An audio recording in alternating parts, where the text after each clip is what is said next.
9 prisons where death might seem preferable. The prisons we are about to explore in this video redefine the concept of suffering. The conditions within these facilities are so harsh, so inhumane, that many inmates see death as a merciful release.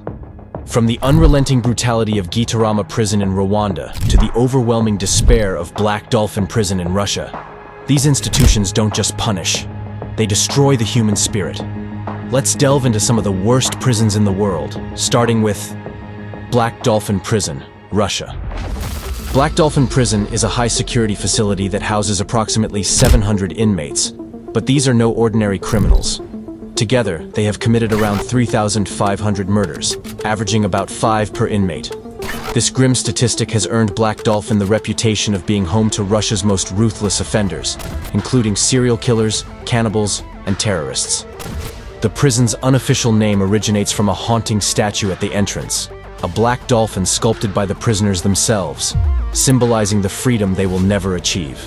Here, the only escape is through death, as all inmates are serving life sentences without any possibility of parole. The severity of their crimes is mirrored by the harshness of their punishment. Upon arrival, inmates are stripped of their identities and subjected to a regime that epitomizes the definition of cruel conditions. They exist in a cell within a cell, where space is so limited that 2 inmates are confined to a mere 50 square feet. These cells are secured behind 3 layers of steel doors, ensuring that any hope of escape is utterly extinguished. The daily routine at Black Dolphin is meticulously crafted to eliminate any trace of comfort or control. Inmates are under constant 24-hour video surveillance, with guards conducting rounds every 15 minutes to maintain continuous vigilance. When prisoners are moved from their cells, they are forced to walk bent at the waist, a unique practice at Black Dolphin that maximizes control and deprives the inmates of any view of their surroundings, thus preventing escape attempts or sudden assaults on guards. Blindfolds are often used when inmates are transferred outside their cells, ensuring they never fully understand the layout of the prison. This disorientation adds another layer of psychological pressure to their daily existence. At Black Dolphin, there is no prison yard. Instead, exercise consists of pacing back and forth within a slightly larger cell. During this time, their cells undergo rigorous searches for contraband. With no cafeteria available, inmates eat all 4 meals a day in their cells, primarily consisting of soup and bread. The only personal items they are allowed to keep are books, newspapers, and a radio. Meager connections to the outside world, a world they can only imagine. The stories of Black Dolphin's inmates are as horrifying as the conditions they endure. Nikolai Ostenkov, serving a life sentence for a horrific family murder, speaks of the mental strength required to survive. If you constantly think about where you are, what awaits you, that you'll never be free, that you are left here alone, you simply won't make it, he says. The psychological impact on inmates is immense, with every aspect of their lives, from waking to sleeping, being strictly regulated and controlled. Just as you begin to grasp the levels of brutality that convicts endure at Black Dolphin, it's worth considering that the next prison on this list might be even worse. Kamiti Maximum Prison, Kenya. Located on the outskirts of Nairobi, Kenya, Kamiti Maximum Prison was established in the 1970s to house some of the most dangerous criminals in the country. With its towering walls, electric fences, and stringent surveillance, Kamiti has become synonymous with the highest level of incarceration in Kenya. Originally designed to hold approximately 1,400 inmates, the prison's population has since swelled far beyond its intended capacity. This overcrowding has led to appalling conditions, where inmates are often forced to sleep on the floor due to a severe shortage of beds and space. The sanitation facilities are grossly inadequate for the number of prisoners, resulting in frequent disease outbreaks and a constant struggle to maintain basic hygiene.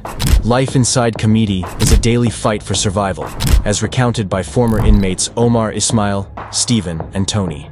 They describe the food provided as barely sufficient to sustain human life, often lacking in both quantity and nutritional value. Access to medical care is extremely limited, and when available, it is often rudimentary at best. The psychological strain on inmates is overwhelming, with mental health issues reportedly rampant within the prison. Here's a glimpse into daily life. At 8 p.m., the prison cell doors are locked, and prisoners gather in their dormitories for a head count. By 9 p.m., they are expected to be asleep. However, Due to a severe shortage of bedding, inmates sleep on tattered mattresses with worn-out blankets, often sharing these mattresses with 2 or 3 others. The lack of space is so extreme that prisoners have to take turns lying down or even turning over. The mattresses are in such poor condition because inmates, deprived of basic supplies like toilet paper, tear pieces off the mattresses to use in the restroom. Kamiti Maximum Prison is also notorious for its strict regime.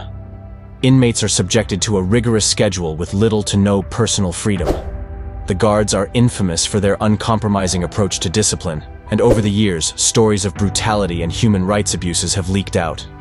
Despite, or perhaps because of, these harsh conditions, Kamiti has been the site of several daring escape attempts, some of which have become legendary. One of the most sensational events in Kamiti's history occurred in the early 2000s, when a group of death row inmates managed to escape from their cells and scale the prison walls. This breakout triggered a nationwide manhunt, highlighting the resourcefulness and desperation of those confined within Kamiti's walls. Another notable event that thrust Kamiti into the spotlight was the capture and detention of members of the terrorist group Al-Shabaab. These high-profile inmates brought new challenges for the prison administration, including the need for heightened security measures to prevent potential breakouts or internal attacks. Prisons are ostensibly meant to be places of reform, but from what we observe, many of these facilities seem to be doing the opposite. So, what does Terre Haute have in store for us? Terre Haute Prison, USA. Established in the 1940s, this Indiana-based institution was initially founded as a symbol of modern correctional philosophy, distinctly different from the punitive prisons of the past. However, over the decades, Terre Haute evolved into a high-security complex, a holding facility for those deemed too dangerous or notorious for standard prisons. The structure of Terre Haute Prison is divided into distinct sections, each serving a unique role in the federal correctional system. The Maximum Security Penitentiary, the most formidable section, is a place of strict confinement where surveillance is constant, and freedom is but a distant memory. Adjacent to the Maximum Security Penitentiary at Terre Haute Prison is the Medium Security Federal Correctional Institute and a low security camp, forming a continuum of increasingly stringent control and isolation measures. Within the Maximum Security Penitentiary, the Special Confinement Unit stands out as a particularly harsh environment. This unit is where federal death row inmates spend their days, often in solitary confinement, as they await the outcome of their appeals or the execution of their sentences. Operational since the 1980s, the Special Confinement Unit can house up to 50 inmates, each confined to a small cell that becomes their entire world. The conditions within the Special Confinement Unit have long been a source of controversy. Numerous reports have highlighted grossly inadequate conditions, with inmates often being denied basic medical care and mental health services. In 2008, the American Civil Liberties Union, ACLU, brought these issues to light, painting a grim picture of life on death row.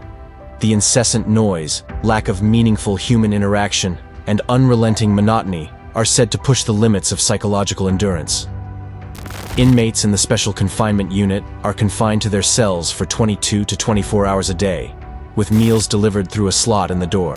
The only break from this isolation comes in the form of thrice-weekly opportunities to spend time in outdoor cages, a far cry from genuine recreation. Communication with the outside world is severely restricted, with inmates allowed only minimal use of phones, email, or the library, all under strict supervision. They are permitted just 2 two-hour non-physical visits per month and 1 15-minute phone call per week, with all males subject to screening and evaluation. Terre Haute Prison's notoriety is not only due to its current inmates, but also its long history of executions. Since the federal death penalty was reinstated in the 1980s, several inmates have been executed within the walls of Terre Haute Prison. The execution chamber, equipped for lethal injection, serves as a stark reminder of the ultimate punishment that the justice system can impose. However, if you think the world's most dangerous prisons are found in Russia or the USA, you might want to reconsider. Gitarama Prison in Rwanda redefines the concept of hell in a cell. It's far worse here. Gitarama Prison, Rwanda.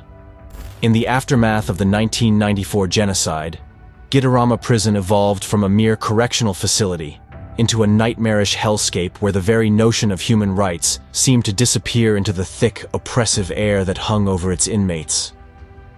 Originally built to accommodate only 400 prisoners, Gitarama's walls were soon forced to contain an unimaginable number of souls, over 2,000 men, crammed into a space so confined that each was allotted less than half a square yard to live. Brigitte Troyon, from the International Committee of the Red Cross, describes the overcrowding within the prison as so severe that prisoners are deprived of the basic human need to lie down and rest. As a result, inmates are left standing for days and nights on end. The ground beneath their feet has become a breeding ground for disease and infection, leading to countless amputations. Many prisoners, standing barefoot on wet and filthy floors, suffer from rotting feet. According to Brigitte, the air within the prison is thick with the stench of human despair. The constant swell of voices, cries of pain and pleading, serves as a relentless reminder of the suffering that permeates every inch of the facility. The conditions at Gitarama Prison are so dire that visitors, upon entering, are immediately met with a sea of faces and a crush of bodies, starkly reflecting the inhumanity that unfolds within its walls. The medical facilities, or rather the lack thereof, serve as a death sentence on their own. With only one full-time doctor and a few healthcare workers, the medical team is severely under-resourced to manage the increasing cases of skin infections, wounds, and malnutrition. The nearby hospital in Kabgai, already stretched to its limits, is unable to accommodate the overwhelming need for emergency treatment, leaving many prisoners to suffer and die in the squalid courtyard. The living conditions have been so appalling that the International Committee of the Red Cross, along with other humanitarian organizations, has issued urgent appeals for international intervention.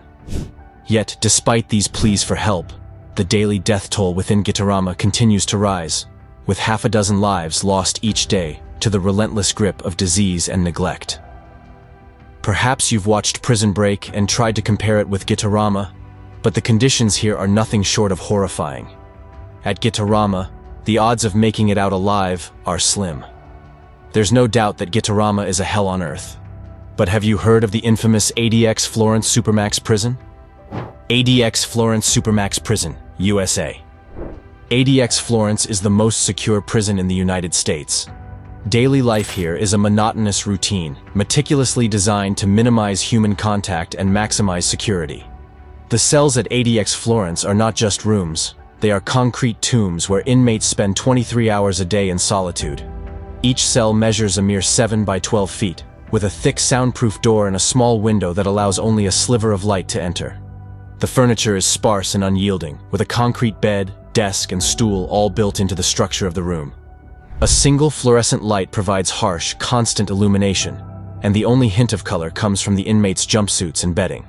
Travis Dusenberry, a former inmate, recalls waking up every day to the sound of clanging doors as breakfast was delivered through a slot. Meals are eaten alone, in the silence of their cells. The food is simple and repetitive, offering little variation to mark the passage of days. As Travis explains, after breakfast, they were allowed 1 hour of recreation. But even this is a solitary experience. Inmates at ADX Florence are escorted to a small outdoor cage surrounded by high walls and razor wire, where they can walk in circles or simply stand, breathing in the fresh air that is so rare in their confined existence. Communication with the outside world is severely restricted. Inmates are allowed limited correspondence and monitored phone calls, but these privileges can be revoked at any moment. The prison operates under a strict code of silence. Speaking to other inmates is forbidden, and the thick walls effectively muffle any attempts at conversation. The only permitted interaction comes in the form of finger handshakes through the mesh of the recreation cages, a brief touch that serves as a reminder of their shared humanity. The isolation extends beyond the physical. It is profoundly psychological. The relentless solitude takes a heavy toll on the inmate's mental health, leading to a condition known as SHU syndrome, characterized by hallucinations, paranoia, and depression. Despite this, mental health care is minimal, and inmates often find themselves struggling to cope with the overwhelming despair that pervades the prison. Those who break the rules face swift and severe punishment. The Special Housing Unit, or SHU, is a place of even greater isolation, where inmates can be confined for days or weeks without any human contact.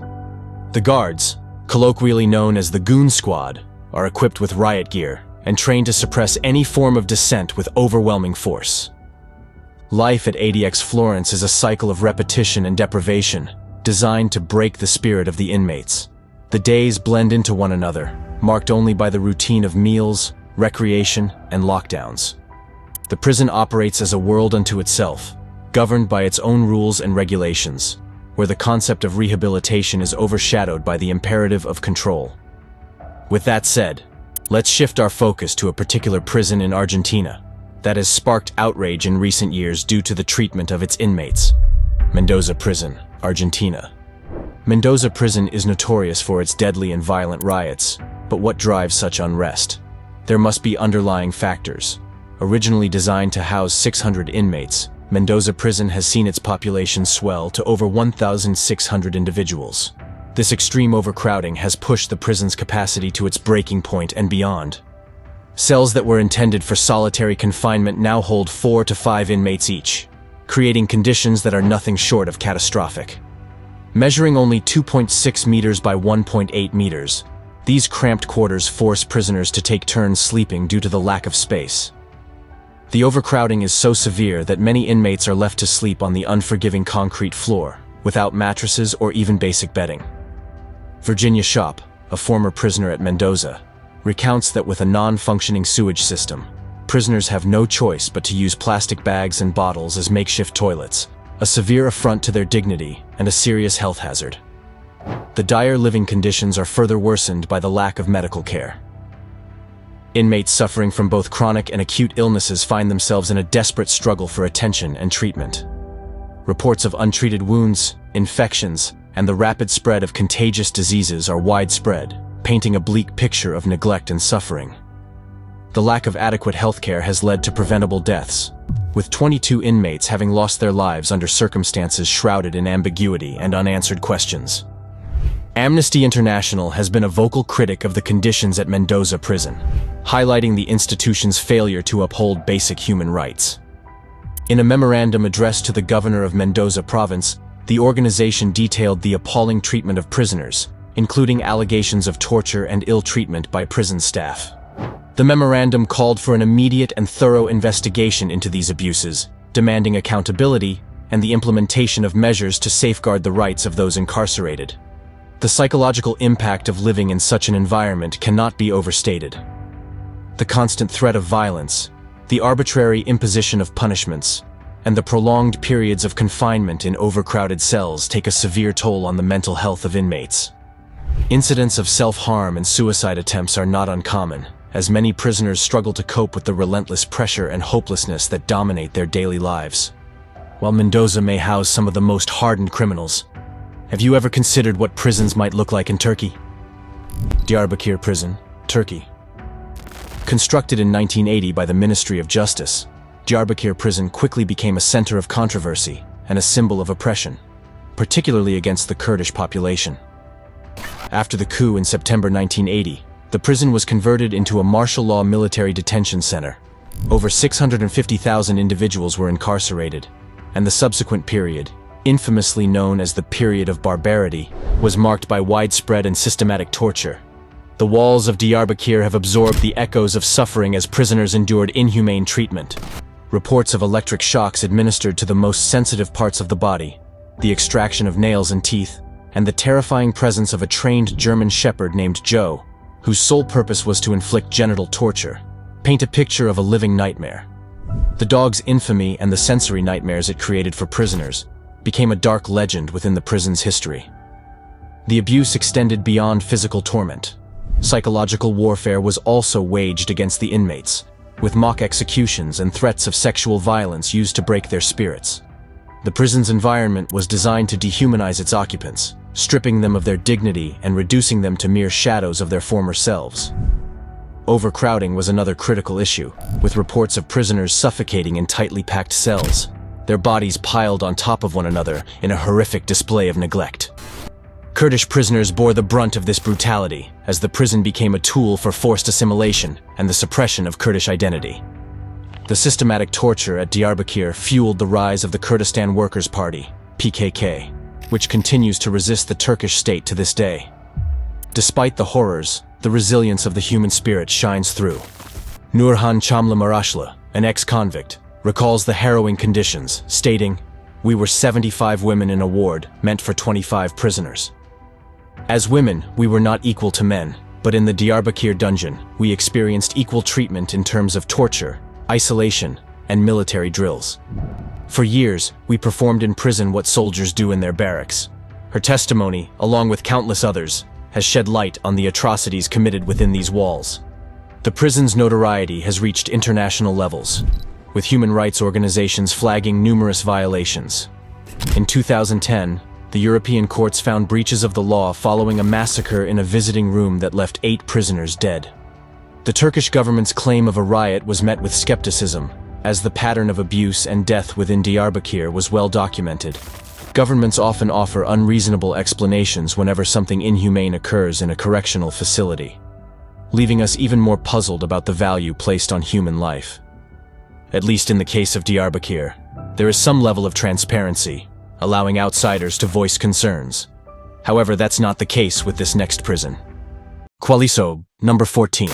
Located about 55 miles north of Pyongyang, North Korea, this political prison camp, known as Kwanliso number 14, is a place where the concept of human rights is utterly non-existent. The camp, sprawling over 60 square miles, is a realm of cruelty designed to punish those deemed enemies of the state. The estimated 15,000 prisoners are subjected to conditions that defy imagination. These unfortunate souls are trapped under the brutal 3 generations of punishment policy, where not just the individual accused of a crime, but their entire family is incarcerated, often for life. Within the confines of Camp 14, prisoners are stripped of their names and identities, reduced to mere numbers. They are forced into grueling labor, mining coal, tending pigs, and farming fields from dawn until dusk. Food rations are meager, leading to widespread malnutrition and starvation. A single mistake, a moment of rest, or a perceived act of defiance can result in brutal beatings or public executions, serving as a stark warning to others. Shin Dong-hyuk's experience in Camp 14 is a testament to the human will to survive against all odds. Born into the camp due to his father's alleged crimes, Shin never knew the warmth of family love, or the freedom of choice. His life was a relentless cycle of forced labor, constant hunger, and fear. At the tender age of 14, he was tortured with fire for a failed escape attempt by his mother and brother, an event that led to their execution and left him with indelible scars, both physical and emotional. Shin's account, as detailed in his book, Escape to the Outside World, vividly depicts the daily horrors faced by the inmates of Camp 14. The rape of his cousin by prison guards, the execution of a young girl for possessing a few grains of wheat, and the constant surveillance under which they lived are just a few examples of the atrocities committed within the camp's electrified fences. The broader implications of Camp 14's existence are profound. It stands as a stark symbol of North Korea's blatant disregard for international human rights norms and the rule of law. The operation of such camps fuels tensions in international relations, as global powers wrestle with the challenge of addressing these violations while navigating the complexities of diplomacy with a reclusive and unpredictable regime. While one might argue that such conditions are unsurprising in a dictatorship like North Korea, it raises an alarming question. Why would a democratic state like Georgia tolerate inhumane treatment within its correctional facilities? Goldani Prison, Georgia. Goldani Prison, located in the Georgian capital of Tbilisi, is notorious for its brutal conditions and severe human rights violations, making it one of the most dangerous prisons in the world. Officially known as Penitentiary Institution Number 8, Goldani gained international infamy following a series of disturbing incidents that came to light in the early 2010s, revealing systemic abuse, corruption, and the inhumane treatment of inmates. The prison's notoriety peaked in 2012 when shocking video footage emerged, showing prisoners being subjected to severe beatings, sexual abuse, and torture by prison guards. These videos, broadcast on Georgian television, sparked both domestic and international outrage, leading to mass protests in Georgia and significant political repercussions. The public disclosure of these abuses resulted in the resignation of several high-ranking officials, including the Minister of Corrections, and played a pivotal role in the electoral defeat of the then-ruling party. Conditions in Gitarama Prison are deplorable. Overcrowding is a chronic issue, with cells often holding double or triple their intended capacity. This severe overcrowding exacerbates tensions among inmates, leading to frequent violent confrontations. Basic necessities such as adequate food, clean water, and medical care are in short supply, contributing to a worsening health situation within the prison. Inmates report living in unsanitary conditions with limited access to hygiene products and facilities, which heightens the risk of infectious diseases. The abuse and torture of prisoners at Gitarama Prison are systematic and deeply entrenched. Reports from former inmates and human rights organizations reveal a culture of impunity among the prison staff, who routinely engage in both physical and psychological abuse. Torture methods include severe beatings, prolonged solitary confinement in tiny dark cells, and various forms of sexual abuse. These brutal practices are not only punitive but also serve as methods to extract confessions or to punish those who defy the prison's authority. One anonymous ex-convict vividly recalls the torture they endured. They were beating me. They were insulting me. During torture, they drowned me in a bucket full of water and threatened me with rape. The ex-convict further states, "They tore off my fingernails, damaged my skull, broke my leg bones, ribs, nose, and teeth. I am 43 years old, but I look like an old man. I often fall down while I am walking." Corruption is also rampant within Gitarama Prison. Guards and officials frequently extort money from prisoners and their families in exchange for basic privileges or protection. This exploitation worsens the already dire conditions, leaving those without financial means even more vulnerable to abuse and neglect. Additionally, a 2016 report by the Georgian Parliament's Human Rights and Civil Integration Committee documented incidents of torture in Georgia from 2004 to 2012. Victims reported severe abuse, including being struck on the head with a gun butt, having their wrists broken by a guard's boot, and being coerced to provide evidence while under the influence of sleeping pills. The horrors occurring at Gitarama, Kamiti, and even Terre Haute prisons are undeniably brutal, forcing us to reconsider the ethical foundations of our penal systems. Are we truly achieving justice if the methods of punishment inflict more harm than good? If you enjoyed watching this video, be sure to check out our other great content on the channel. Thanks for watching, and we'll see you in the next video.